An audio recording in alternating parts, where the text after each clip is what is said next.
mehribanım armağanı uygun yadır cihanım ey.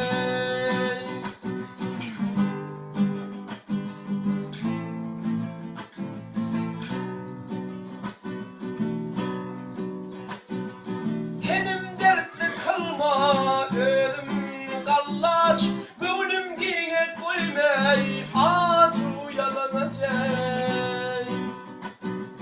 Dalıma duş etme namarda meteç kam minne koymun yadır cihanım ey.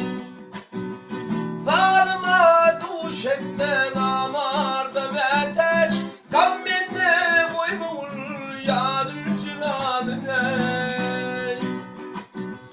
Yadır celalım ya mehribanım armağanı uymun yadır cihanım ey.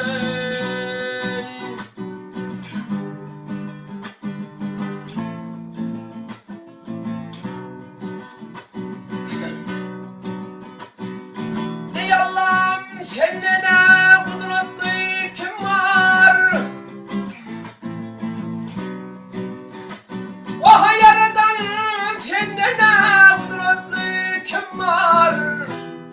Vah keremin üstüdür ey, ay günahım bisyar.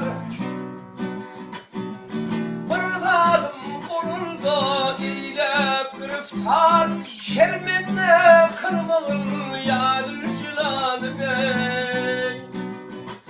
Ay bir zalim yenilde eylep griftar, şerminle kırmağın yadır cilanım ey. Yadır celalım ya mehribanım